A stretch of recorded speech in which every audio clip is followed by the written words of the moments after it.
Lena sat by her window every evening, the same way she had for the last 6 months. Outside, the sun dipped behind the hills, painting the sky in soft oranges and pinks. She held a mug of tea in her hands, warm but slowly cooling, just like her heart felt since Javi left. Javi wasn't gone forever. He just moved. 2,000 miles away to a city where the buildings touched the clouds and the streets never slept. He went for a job, for a dream, something bigger than their small town. Lena was happy for him, truly, but happy didn't stop. The ache. They used to walk together every morning before school through the park. Past the old fountain that always smelled like wet stone and flowers, they'd talk about everything. Silly dreams, deep fears, songs stuck in their heads. Javi always laughed at the right time. He listened, not just waited to speak. Now, their messages were short. Hey, good, busy, talk later. But the later never came.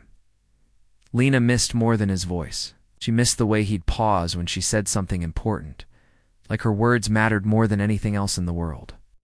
She missed how he'd send her photos of strange clouds or funny street signs, just because he knew she'd smile. But now, silence filled the space between them. Not angry silence, just distance. The kind that grows when life pulls people in different directions. One night, Lena sat at her desk, staring at her phone. She typed a message, "Hey, I miss you." She stared at it, then deleted it. Too much. Too weak. Would he think she was stuck in the past?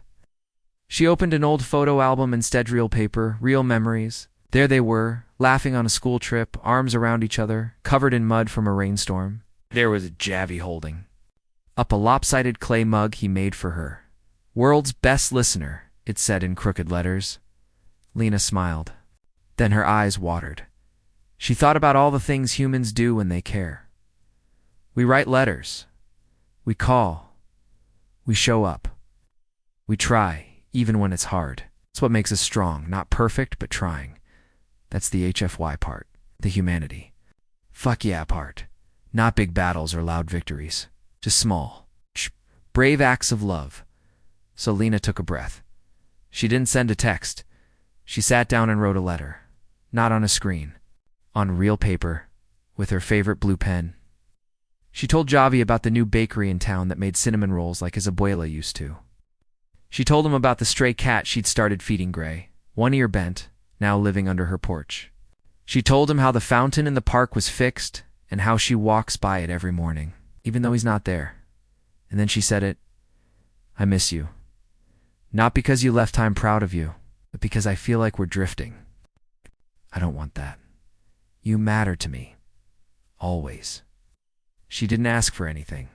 No promises. No guilt. Just truth. She sealed the letter, put a stamp on it, and dropped it in the mailbox the next morning. Her hands shook a little, but her heart felt lighter. Days passed. No reply. Lena didn't check her phone every 5 minutes. She went to the park. She fed the cat. She laughed with her little brother. Life moved on. Then, one rainy afternoon, her phone buzzed. Not a text. A call. From Chevi. Lena's breath caught. She answered. "Hey," he said, voice soft, a little shaky. "I got your letter." There was silence for a second. Then he said, "I've been scared. Like, what if I change?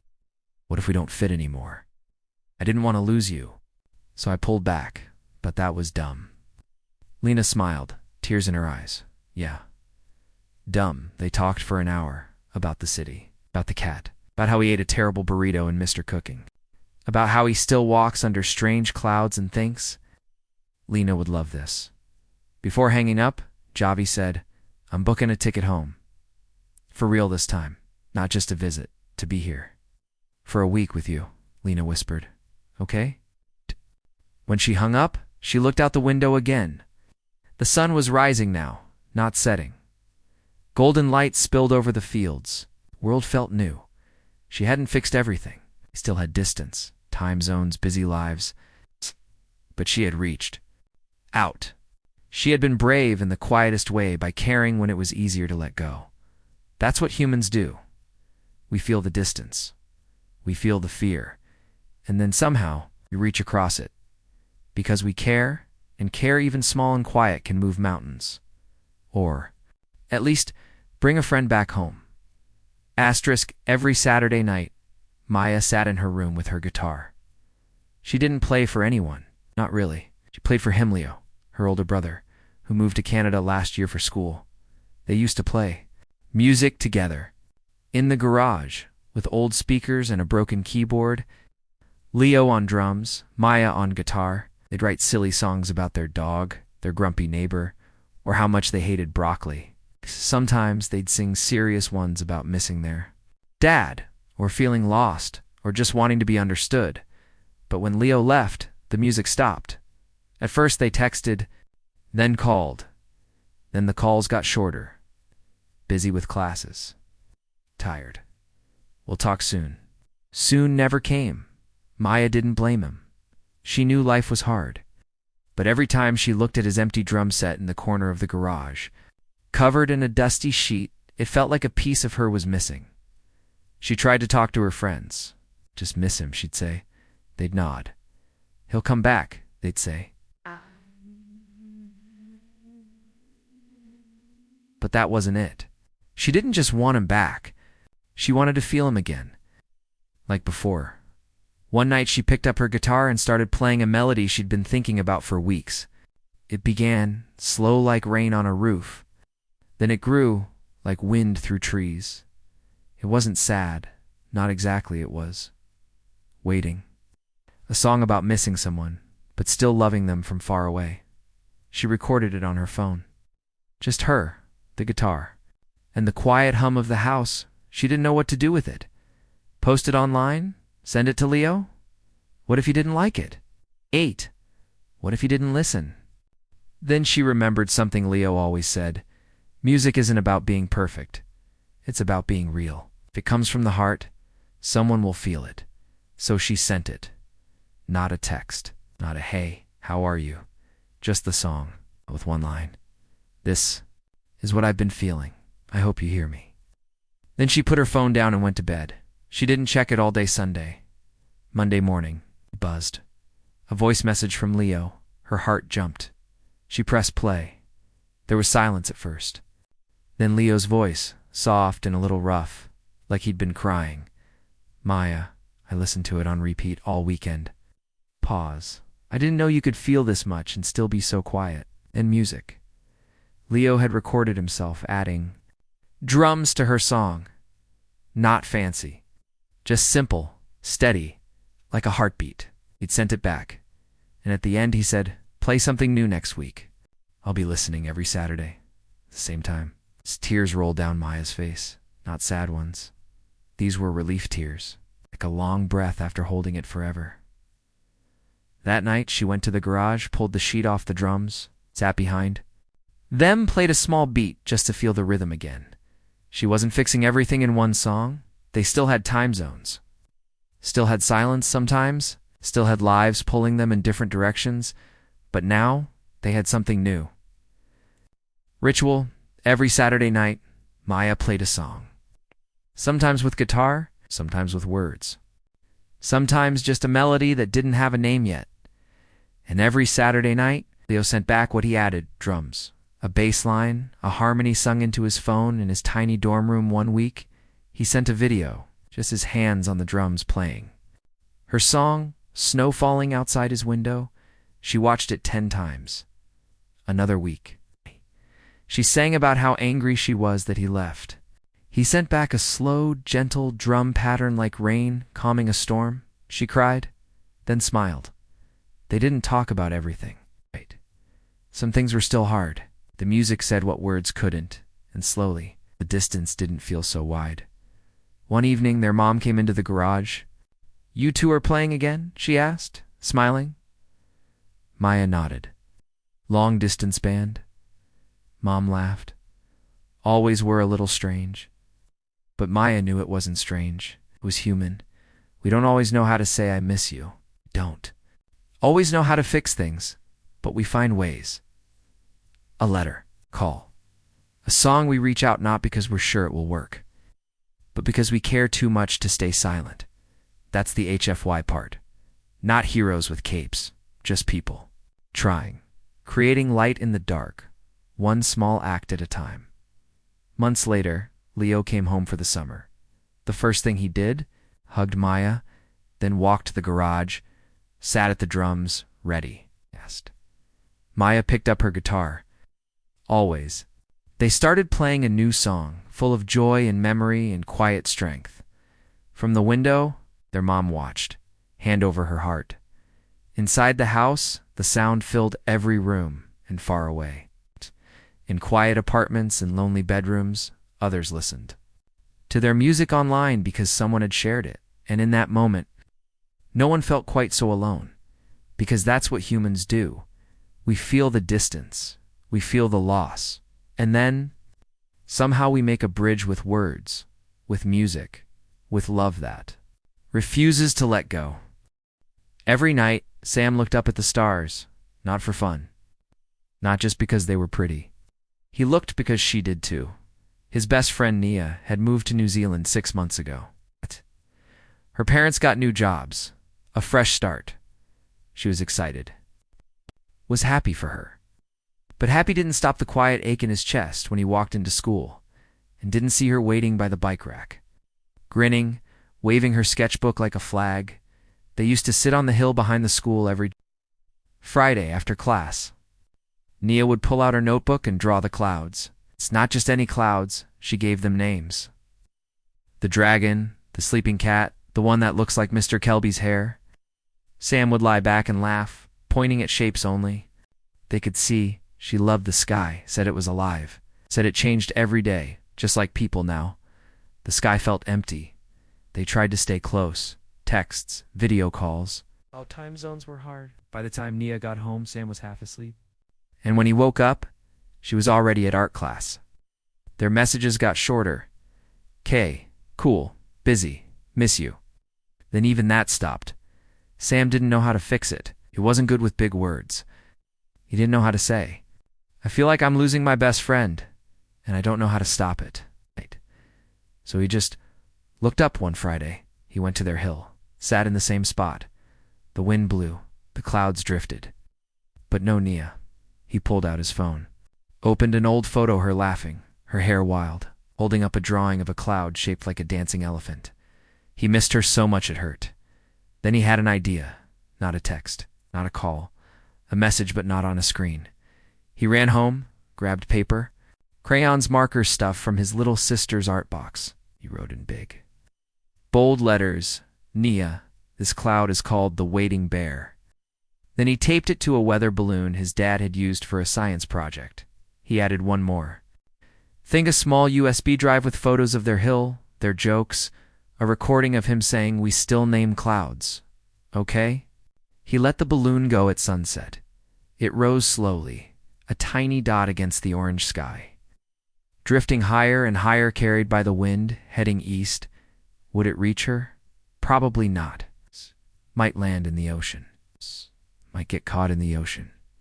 But Sam didn't care. He had tried, and that was what mattered. 2 weeks later, Sam was eating dinner when his phone buzzed. A video message from Nia. He clicked it fast. There she was, sitting in a field, wind in her hair, holding a crumpled piece of paper, his sign. The balloon had landed near her town, caught in a farmer's fence. I followed the return address on the USB, she said, smiling. And Sam, I saw your message. She held up her sketchbook. On the page, a cloud shaped like a bear, arms wide open. Under it she'd written, The Waiting Bear, found by Sam, reunited. Then she looked into the camera, eyes bright. You sent a balloon with a feeling inside. That's the most human thing I've ever seen.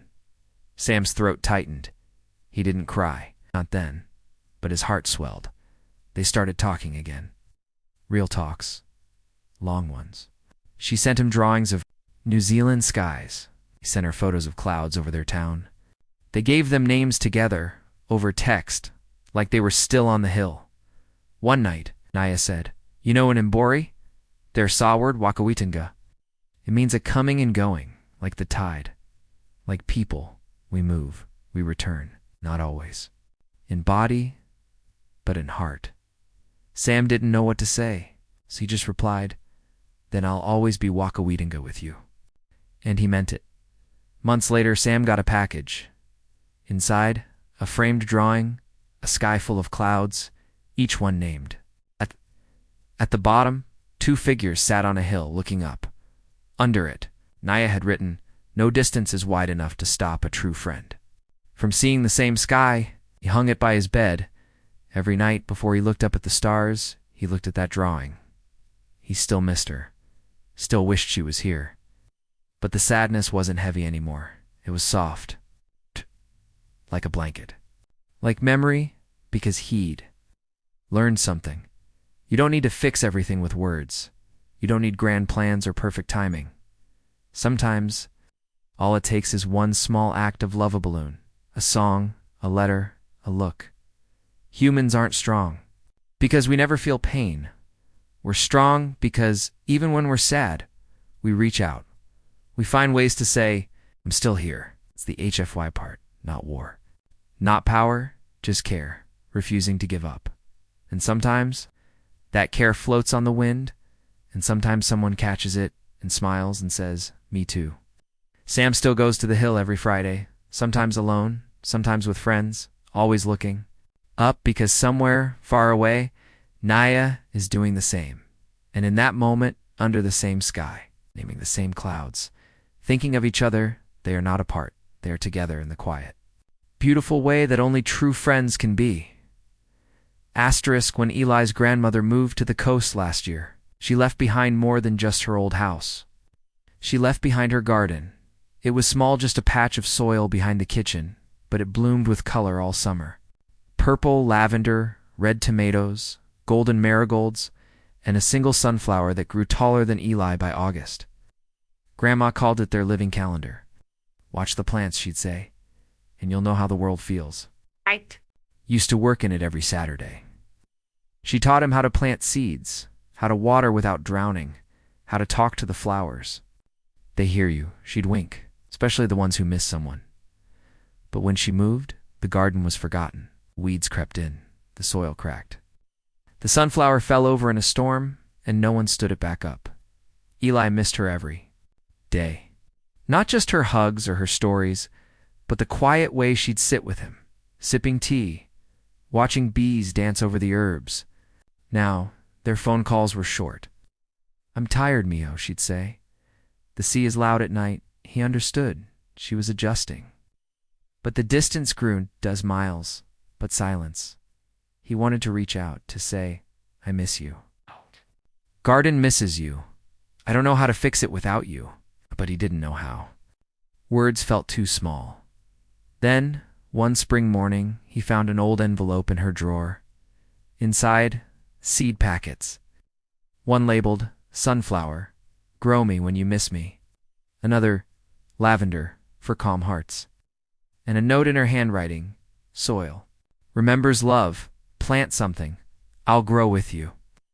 Eli's eyes stung. That afternoon, he pulled on his boots, grabbed a trowel, and went to the garden. He pulled the weeds, loosened the dry soil, watered it slow, like she taught him.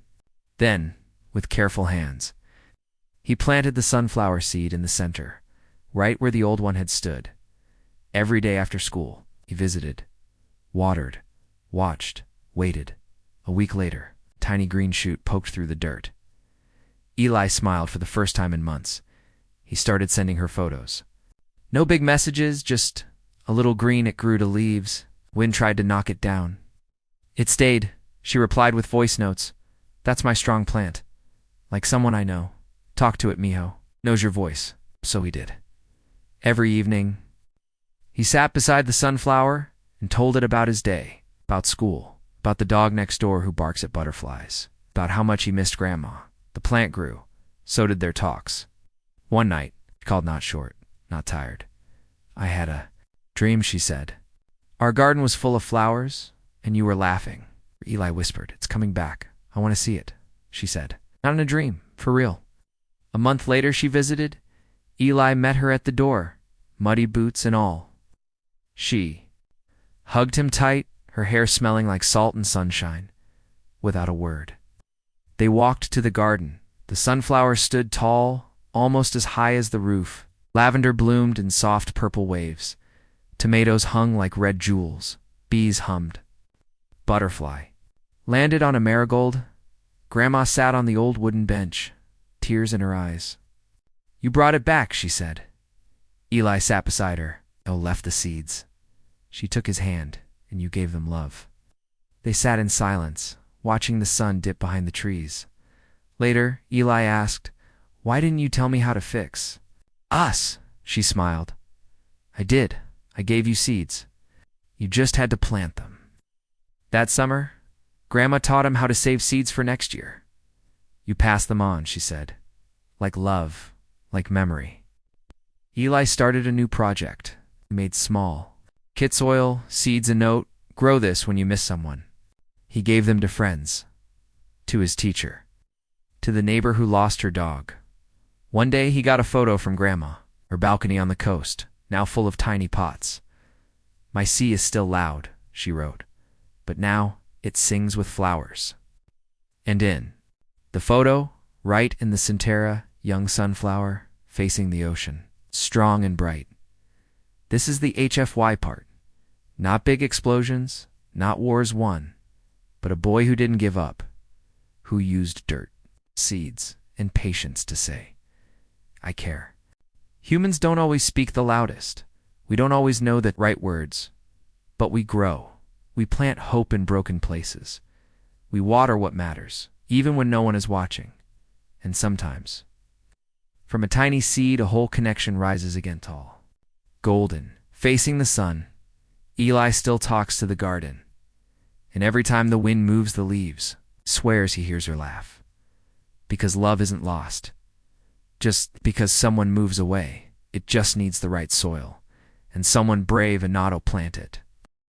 When Amina's best friend Theo moved to Germany last year, he left behind a library card, not on purpose. It slipped out of his pocket at their favorite corner of the town library, the quiet spot near the big window, where afternoon light fell like honey across the bookshelves. They'd spent hundreds of hours there, reading, whispering, dreaming. They even had a game, pick a book, open to page 42, read the first sentence. If it's weird, we laugh. If it's beautiful, we keep it. But when Theo left, the game stopped. So did a lot of things. At first, they texted every day, then every few days, then just on birthdays and holidays. What if he didn't feel the same? What if he'd made new friends, new life? She still went to the library every Saturday, always sat in their spot, always picked up a book, but she never opened to page 42 anymore. The silence between them grew like dust on old shelves.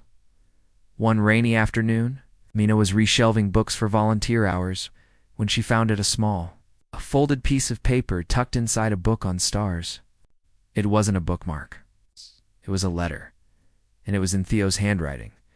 It wasn't addressed to her. It was just, "Tell Amina, I still play the game.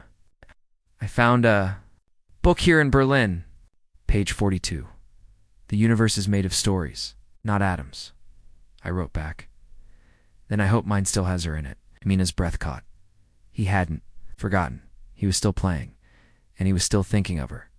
She held the paper like it was fragile, like it might vanish. Then she smiled, a real one, the kind she hadn't felt in months. She didn't text him. She didn't call. She went home, found a book from their childhood, The Little Prince, and opened to page 42. "Is the time you have wasted for your rose that makes your rose so important?" Her eyes filled. She took a pen and wrote on the inside cover, "I still waste time for you.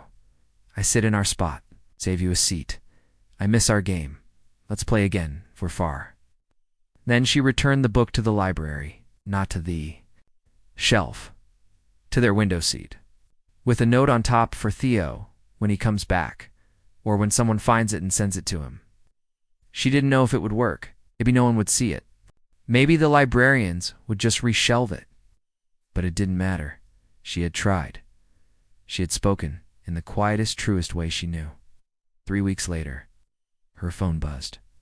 A video message, "Theo, sitting in a cozy room with snow outside the window, holding a familiar book, The Little Prince. "Hey," he said, smiling. "Someone at the library in Berlin got your note. They knew me. They gave it to me." He looked down at the book. He wrote back. "Amina covered her mouth, I thought. Maybe we'd lost it," he said softly. "But you kept the game alive." Then he opened the book, turned to page 42, and read, "It is the time you have wasted for your rose that makes your rose so important." He looked into the camera. "You were always my rose, Amina."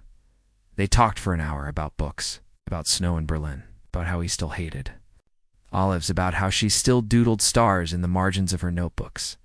And then he said, "Let's play the game. For real, long distance." So they did. Every Sunday, they each picked a book, opened to page 42, took a photo of the sentence. Some were deep. "We carry the people we love in our silence as much as in our words." One week, they both picked books with the same sentence. "Look closely. The world is full of hidden messages." They laughed like they used to. They weren't together, not yet, but they were connected by stories. He went to the library. Amina was waiting in their spot, holding 2 books. He sat beside her, grinning. "Page 42. She nodded. "Always." They opened their books, read the lines, laughed, shared, and when the sun began to set, painting the shelves in gold, Theo said, "I miss this." Mina smiled. "You never really left, 'cause love isn't only in hugs or daily texts. It's in the small things. We keep alive a game, a book, seat saved by a window. This is the HFY part. Not loud victories, not grand rescues, but a girl who believed a piece of paper. We fear, we stay silent, but we also remember, we leave clues. We find them, and we say without shouting, 'I'm still here, I still care.' That's how we stay connected, through time, through distance, through the quiet magic of stories, and sometimes all it to Kai's one sentence on page 42 to bring a friend back, not just in body, but in soul." Asterisk, when Kai's older sister Milan moved to Shanghai for university, she took the light with her. Not literally. But to Kai, it felt that way. Every night. Back home in Vancouver, they used to video chat from their bedrooms. Both would turn off the lights, open their windows, and shine a small flashlight into the dark, just a flicker, just for a second. It was their signal. "I'm here. I'm thinking of you." They called it the twin lights, like 2 stars. Far apart, but still part of the same sky.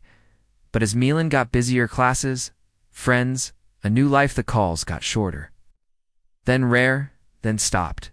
Kai still turned off his light, still opened the window, still shone the flashlight into the night, but no light ever shone back.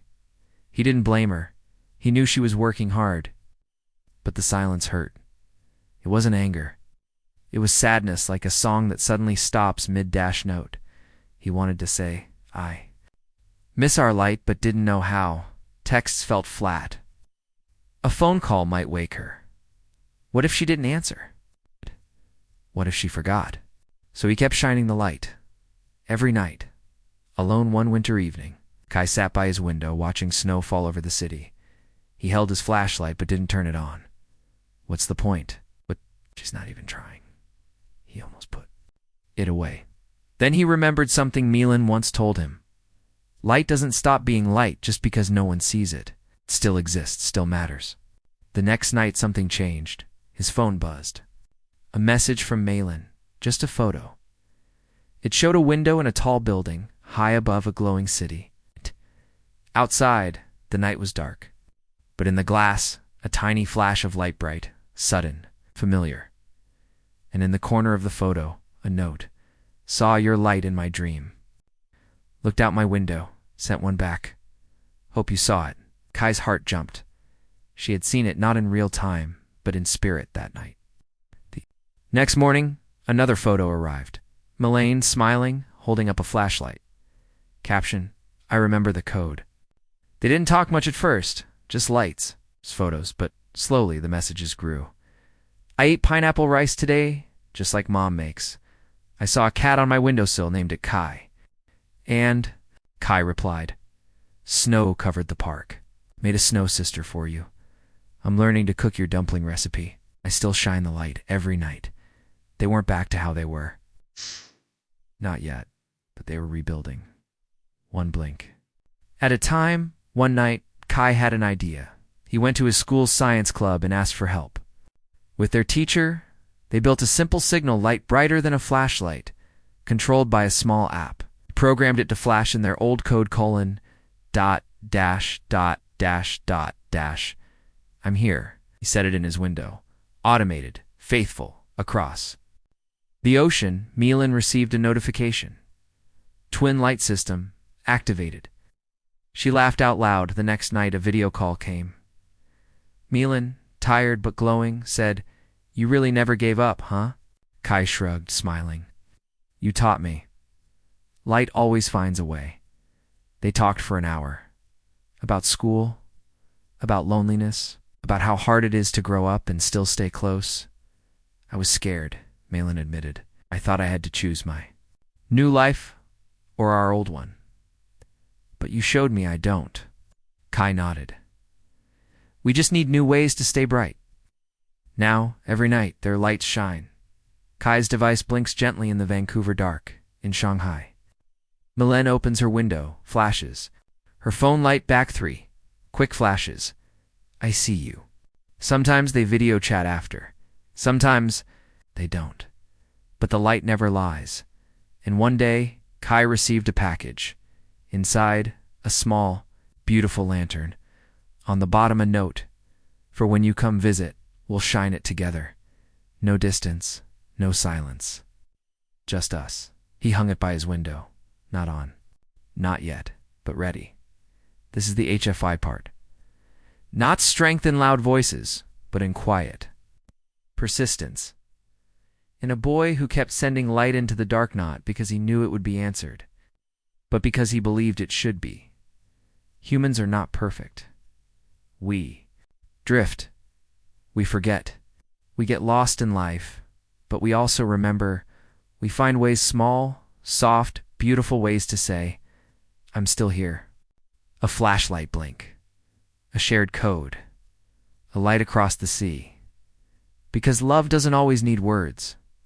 Sometimes, all it needs is single, steady glowing in the middle of the night, and the hope quiet, strong, unbreakable, that someone, somewhere, is shining one back. When Mateo's abuelo moved back to Colombia, he left behind more than just his rocking chair and his old hat. He left behind silence in the kitchen. Every Sunday, without fail, abuelo would cook sancocho, a rich, golden stew made with chicken, plantains, yuca, and a secret mix of herbs. The smell would fill the whole house, drifting into the street like a warm hug. Mateo would sit on a stool, chopping onions or stirring the pot, listening to stories about Medellin, about rain on the mountains, about how food carries memory. But when abuelo moved, the Sundays went quiet. No steam, no laughter, no spice in the air. Mateo tried calling, texting, but abuelo wasn't good with phones. Too small, he'd say. My fingers are like sausages. Our talks were short, awkward. The distance wasn't just miles, it was silence, growing like mold on something once warm. Mateo missed more than the food. He missed the way abuelo would wink and say, This stew has love in it. Can you taste it? He missed the way they'd eat with their hands, laughing when juice dripped down their arms. Now, every Sunday, Mateo stared at the empty pot on the stove. He wanted to reconnect. But how? He didn't know the recipe. Abuelo never wrote it down. Cooking is in the hands, not the paper, he always said. So Mateo did nothing until one rainy afternoon he found an old jar in the back of the pantry. Inside, dried herbs, tied in a small cloth bundle. On the tag, in shaky handwriting, for sancocho, use when you miss me. Mateo's throat tightened. That Sunday, he took a breath. He pulled out the pot, got chicken, plantains, yuca, all the things he remembered. Then, with shaky hands, he opened the cloth and added the herbs. But he didn't know the amounts, the timing, the rhythm. The first try was bad, too salty, too weak. He almost gave up. But then he remembered Abuelo never got it right the first time either. A good stew takes mistakes, he'd say, like a good life. So Mateo tried again and again. Each week, a new pot. Each time, a little better. He filmed short clips, just the pot, the steam. The color and sent them to Abuelo with one line, trying your sancocho. No pressure, no guilt, just an invitation. Weeks passed. No reply. Mateo kept cooking. Then one evening, his phone buzzed. A voice message, Abuelo's voice, warm and crackly. Mijo. Oh, I saw your videos. The third one, too much oregano. The fifth, good color, but you stirred too early. But the seventh. A pause. The seventh. Tasted like home. Mateo smiled so wide his eyes watered. The next week, Abuelo sent a video to him in his small kitchen in Colombia, standing over a pot. He didn't speak, just filmed his hands adding a pinch of cumin, a splash of broth, a sprig of cilantro. At the end, he held up a spoon. Like this, he said. Now you teach me yours. So Mateo did. They started a ritual. Every Sunday, Mateo cooked, filmed, sent. Abuelo watched, responded, sometimes with words, sometimes with just a nod in a video, sometimes with a new herb he'd mail in a tiny package. For the next batch, they weren't talking about deep things, not yet, but they were together in the most human way they knew. Dash cooking, caring, connecting through flavor and memory. One day, Mateo's mom said, "You know he calls me now? Asks about you, asks if you're eating." Mateo didn't reply, just stirred the pot. But his heart was full. Months later, Abuelo came to visit. The first thing he did, walked into the kitchen. Mateo was already cooking. Abuelo stood beside him, silent, watched, smelled. Then he dipped a spoon in, tasted. He closed his eyes. When he opened them, they were wet. "Almost perfect," he said. Then, with a grin, "Needs one thing." He reached into his pocket and pulled out a tiny bag of dried leaves, his secret herb. He sprinkled a pinch into the pot. They stirred it together. That night, the whole family ate. The stew was rich, warm, full of flavor. But more than that, it was full of love. After dinner, Abuelo patted Mateo's hand. "You didn't just learn the recipe," he said. "You brought me back." This is the HFY part. Not loud triumphs, not grand speeches, but a boy who used a pot, a flame, and courage to say, "I miss you. I'm trying. Please come back to me." Humans don't always fix things with words. We use food, music, light, letters. We use what we know, what we love, and in that, we find each other again, because love isn't always spoken. Sometimes it simmers, it steams, it waits in a pot on a stove, until someone brave inaudibles on the heat and reminds the world. Even silence can be broken, be the smell of home. Asterisk when Jess's best friend Noah moved to Australia. He left behind a kite, not on purpose, stuck in the tall tree behind Jess's house, the one they'd been trying to fly it in for hours the day before he left. Bright blue with a long red tail, shaped like a dragon. They'd built it together at a craft fair, glued every piece, painted the eyes with Sharpie. "We'll fly it when I come back," Noah had said, grinning. But he never did. Months passed. Jess looked up at the kite sometimes, tangled in the branches, flapping like a trapped bird when the wind blew. It made her heart hurt. They used to meet every weekend at the park.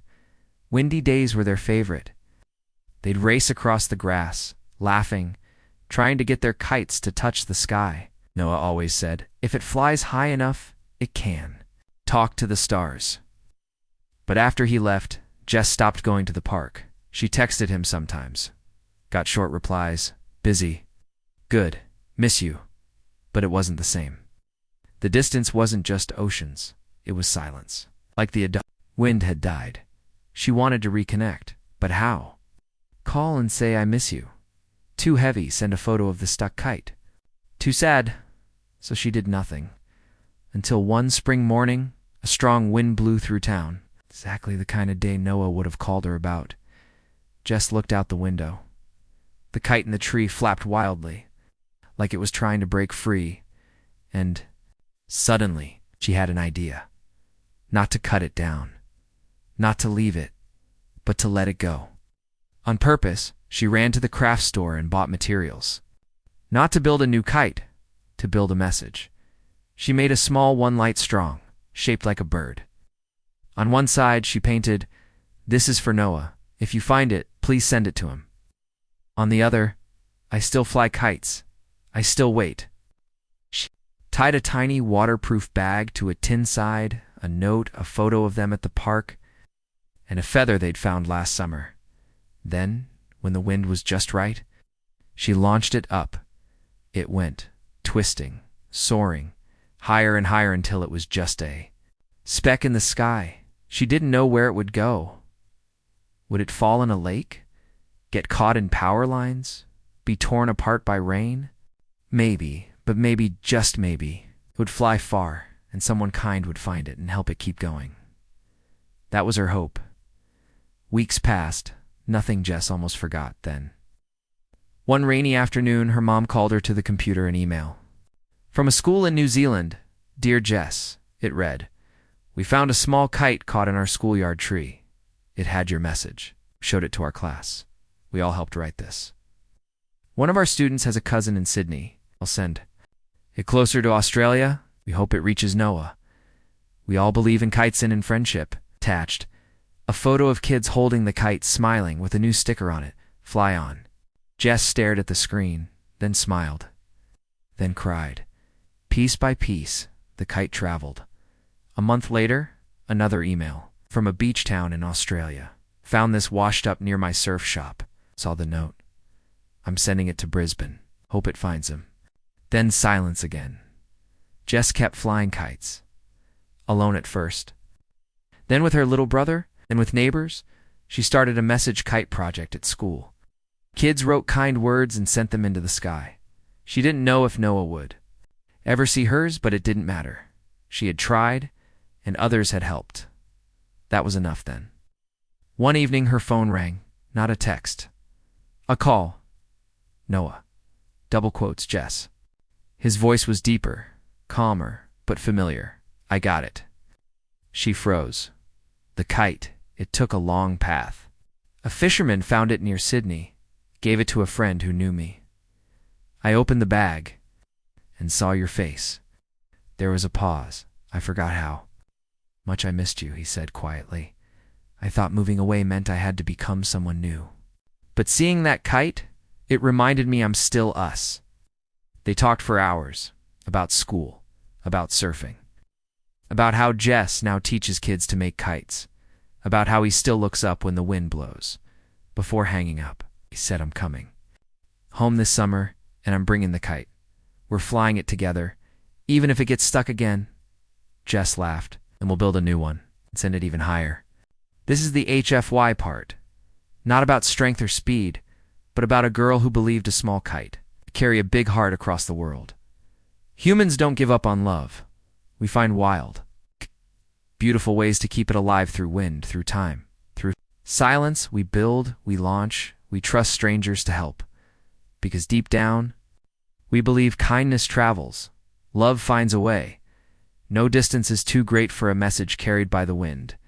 And sometimes, all it takes is one small thing, a kite, a recipe, a light, a song, to pull two hearts back into the same sky.